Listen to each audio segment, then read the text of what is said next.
Hey everybody, how y'all doing? It's Ben Capozzi with Broad Shoulders Farm in beautiful Halifax County, Virginia, USDA Grow Zone 7B. Today is Saturday, February 17th, 2024. And I'm just doing a little bit of quick cleaning up in part of the orchard in the May and September paddock.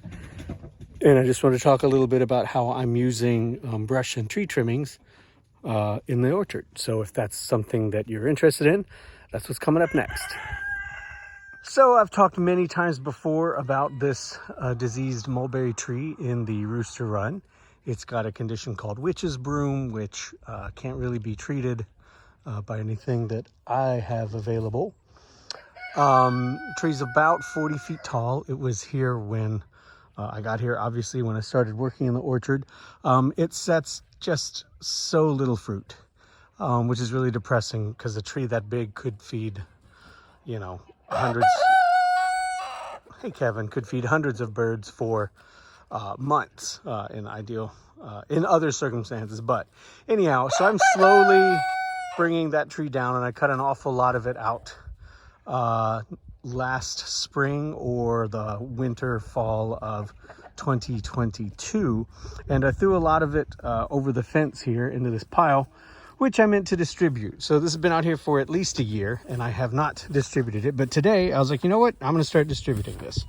So if you don't know, mulberry wood is very hard and very heavy. It burns really well. It has a great BTU. It produces a lot of heat.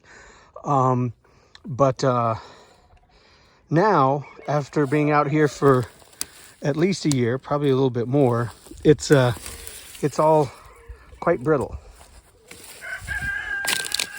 And now granted, some of what I cut out of the big tree there was definitely diseased, I remember. But even big chunks like that are, it's a thick chunk there, are still quite light now and very easy to move. And moving them like this chunk is ultra light, and I promise you when it came down it was not ultra light. But how am I using it? Well, I'm using it here to help articulate the rows in the orchard. And I've done this in other paddocks as well that you've seen. So I'm just continuing to take these chunks out and lay them out here to help kind of define this row.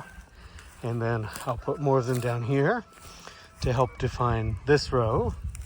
And then there's not another row until you get down here next to the fence line. And that's because this aisle right here in the middle is the path through which the chickshaw goes on its journey through the orchard.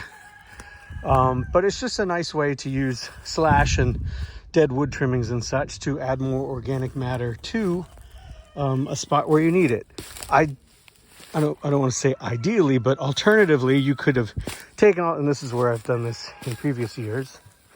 But alternatively, you could bury this wood or pile it all up into a raised bed and cover it with soil and mulch.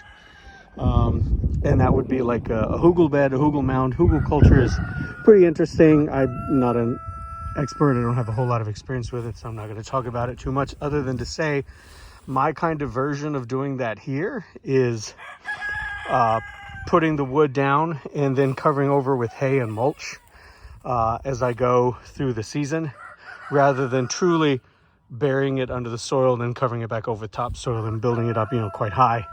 I don't have the energy to do that, so I'm just doing kind of a lazier version. It doesn't produce a hugel mound very quickly, but it does eventually give me a lot of organic matter that's added to the orchard. Sorry, I'm looking. Has this thing been girdled? Practically. Sorry. I'm looking more at the actual thing and less at the camera picture. There's a thin strip of bark there that maybe hasn't, but this is why you put the big rings big rings to keep out the rabbits and such around important trees, and then even do this tighter 1/2 inch hardware cloth around the tree as well to protect it. This is a high dollar, excuse me, chestnut tree, so it got a lot more protection than what I gave to this dwarf everbearing mulberry from Stark Brothers. But I need to come out here and protect this as much as I can. The mulberry tree from Stark Brothers isn't grafted, so it should spring back no problem from the roots. So even if it's been, for all intents and purposes, decapitated, it's not like when you have like an apple tree girdled or something that's grafted and girdled and then you lose the graft. And what springs up from the rootstock is kind of unusable. A mulberry tree like this is a very different thing. It'll be fine, but still I hate to lose all that growth, so I'll come and protect this. But all I'm doing is moving this pile of sticks over to the row. So that's one thing you can do with your slash, and then I'll come back over the course of the spring and summer and fall and just throw in extra hay. I have some bigger plans to create a lot more high fertility mulch by getting the ducks to manure the hay a lot as kind of part of a system that I'll talk about in another video if I actually get that project carried forward a little bit more. But that's what I'm working on right now. Just little projects today. It's actually gotten cold. It's like in the 40s, and it's really cold pretty much every night for the next week, which sucks. It's like in the mid 20s to 30s, which for us is cold. But then the daytime temperatures are like 50s. So not bad. Spring is around the corner. I can feel it. This is what I'm working on today. Wherever you are, whatever you are up to, I hope that you are happy, healthy, and well, and that the same goes for those you care for. Helpful comments, critique, and questions are always welcome. And you can follow the farm at Broad Shoulders Farm here on YouTube and Facebook and Instagram. Y'all take care. Bye-bye. All right, real quick. So I'm done. It looks like the geese have decided they are too. So good timing. They're heading back, but I've got it all distributed. You can see there's fungi breaking down lots of these. I should actually probably turn that one over so it's in contact with the soil. But they're distributed really helps define the rows. And also I can come in here with a rake and get a little bit. There's a little mound of hay in there. Who knows if somebody set up shop in there or not, but that's actually another reason why this is a good time of year for me to do this, because there is no way, if it were warmer, I would be approaching an abandoned and neglected pile of wood that had been there for like a year. We got lots of snakes up here. I mean, they're black snakes, which is nice, but yeah, there's no way I would do this any other time than now. All right, catch y'all later. Bye-bye.